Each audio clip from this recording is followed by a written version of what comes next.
Letrang E. Ang ating layunin para sa araw na ito ay nakikilala ang letrang E, nasasabi ang tunog ng letrang E, natutukoy ang mga larawan na nagsisimula sa letrang E, na isusulat ng wasto ang letrang E.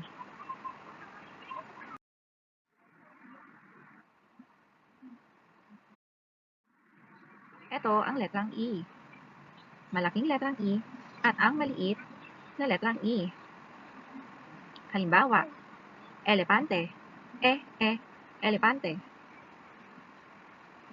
Eroplano, eroplano.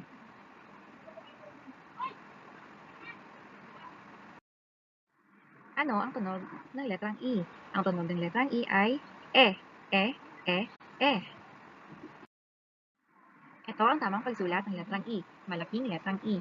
Gumawa ng guhit na patayo, guhit na pahiga, isang guhit na pahiga, isa pang guhit na pahiga. Malaking letrang E. Maliit na letrang E.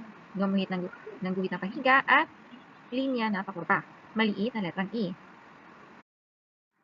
Itingnan ang tamang pagsulat ng malaki at maliit na letrang E. Magaling!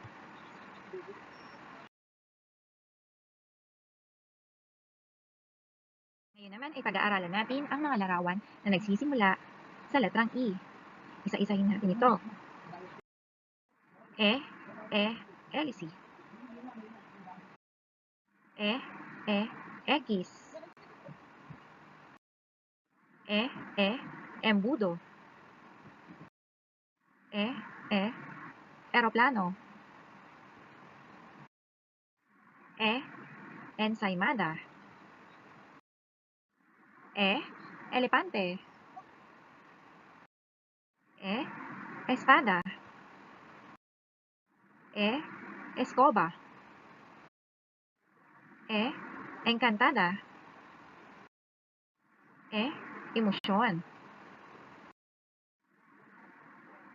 Estatua.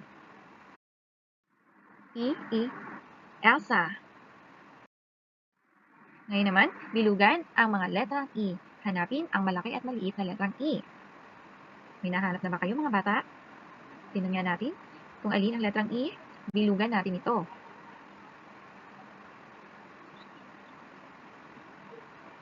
Magaling! Ngayon naman mga bata, hanapin at bilugan ang mga bagay na nagsisimula sa tunog na E. E. Tama, aeroplano. Espada. Hélice. Elepante. Ensaymada. Embudo. Ang dalawang larawan na aso at abukado ay hindi nagsisimula sa letrang E. Ito ay nagsisimula sa tunog na A or letter A. Magaling! Piliin ang tamang unang tunog para sa mga sumusunod na larawan. Una, X. X. Ano ang tamang sagot? Tama, letter E. X. Pangalawa, aso. Ano ang unang tunog? Magaling, letrang A. Aso. Pangatlo, elepante. Ang tamang sagot ay E. Elepante. Pang-apat, ampalaya. Ang tamang sagot ay ampalaya. Panglima, hélice. Hélice. Ang tamang sagot ay letrang E. Hélice. Pang-anim, eroplano. Eroplano. Ang tamang sagot ay E.